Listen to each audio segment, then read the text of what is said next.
안녕하세요. 오늘의 아침 묵상입니다.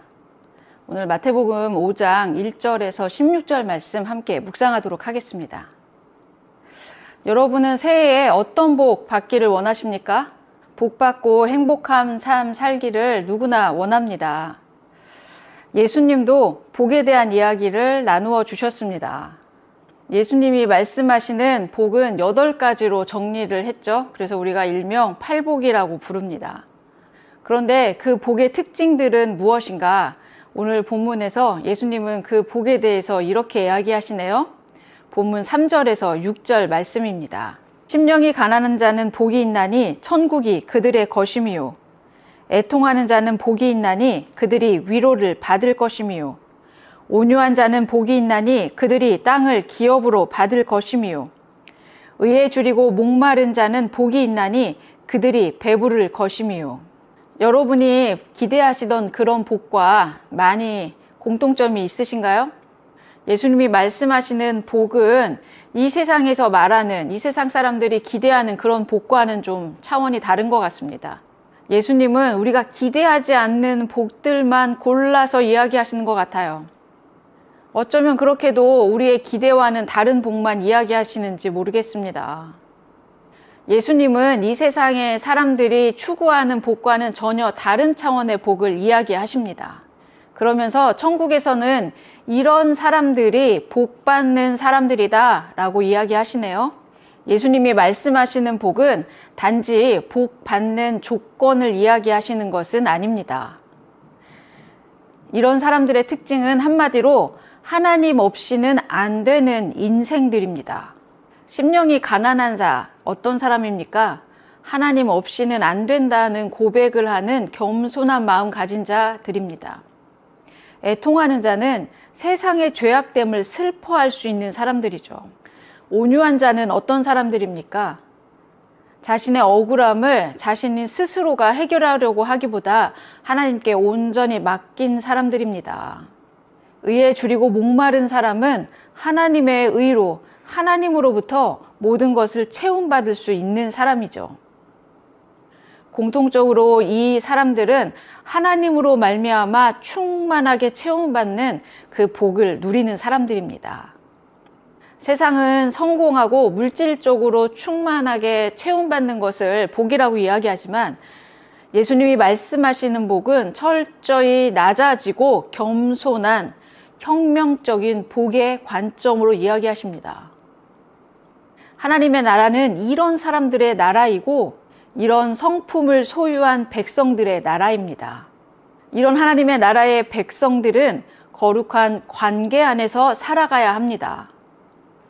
본문 7절에서 12절이 이렇게 되어 있습니다. 긍휼히 여기는 자는 복이 있나니 그들이 긍휼히 여김을 받을 것이며 마음이 청결한 자는 복이 있나니 그들이 하나님을 볼 것이며 화평하게 하는 자는 복이 있나니 그들이 하나님의 아들이라 일컬음을 받을 것이며 의를 위하여 박해를 받은 자는 복이 있나니 천국이 그들의 것임이라. 나로 말미암아 너희를 욕하고 박해하고 거짓으로 너희를 거슬러 모든 악한 말을 할 때에는 너희에게 복이 있나니 기뻐하고 즐거워하라. 하늘에서 너희의 상이 클미라. 너희 전에 있던 선지자들도 이같이 박해하였느니라. 타인의 고통을 무시하지 않고 함께 나누는 긍휼함을 가진 사람들. 그 마음의 중심이 하나님을 향해 있는 사람. 어그러진 세상 속에서도 화평을 주장하고 화평을 나누는 사람. 세상 속에서 예수의 복음으로 말미암아 고난 받지만 끝까지 참고 견디는 그 사람. 예수님은 이 땅에서 하나님의 백성들이 이런 모습으로 살아야 한다고 말씀하십니다. 이런 하나님 나라의 백성들의 특징, 그 모델을 한마디로 소금과 빛이라고 이야기하시네요. 계속해서 본문은 이렇게 되어 있습니다. 너희는 세상의 소금이니 소금이 만일 그 맛을 잃으면 무엇으로 짜게 하리요? 후에는 아무 쓸데없어 다만 밖에 버려져 사람에게 밟힐 뿐이니라. 너희는 세상의 빛이라. 산 위에 있는 동네가 숨겨지지 못할 것이요. 사람이 등불을 켜서 말 아래에 두지 아니하고 등경 위에 두나니 이러므로 집안 모든 사람에게 비치느니라. 이같이 너희 빛이 사람 앞에 비치게 하여 그들로 너희 착한 행실을 보고 하늘에 계신 너희 아버지께 영광을 돌리게 하라. 소금과 빛의 역할은 무엇입니까? 소금은 맛을 내죠. 또 음식을 상하지 않도록 부패를 방지하는 역할도 합니다. 빛은 어둠을 밝히는 용도로 쓰여집니다. 생각해보면 제자로 부름받은 하나님의 자녀들은 더 이상 숨어 지낼 수 없습니다. 빛이 나는데 감출 수 있습니까? 빛된 백성들은 세상을 밝히는 일에 부름받았고 그렇게 살아야 합니다. 이렇게 소금과 빛처럼 사는 삶, 하나님의 백성답게 사는 삶이라고 말씀하시고 이 삶이 복된 삶이라고 말씀하십니다. 그래서 우리는 이 세상의 방식이 아니라 세상을 거슬러 올라가는 영육성 깃발을 우리 마음에도 꽂을 수 있어야 합니다. 우리가 잘 아는 대로 예수님은 예수님의 삶 자체가 혁명적이셨죠. 예수의 제자가 제자답지 못하기 때문에 세상은 맛을 잃고 빛을 잃어갑니다. 왜요? 예수님은 이미 이 세상을 이기셨기 때문에 그렇습니다. 주님의 말씀처럼 이 세상을 변화시키고 또 이 세상을 선하게 만들어가는 힘과 능력은 이미 예수님의 제자들, 하나님의 백성 가운데 있는 줄 믿습니다. 올해 멀티꿈의 교회 모든 성도들의 삶 가운데 세상의 빛으로 세상을 비추고 또 소금처럼 부패를 방지하고 맛을 내는 역할을 여러분의 삶의 모든 영역에서 해내시기를 부탁드립니다.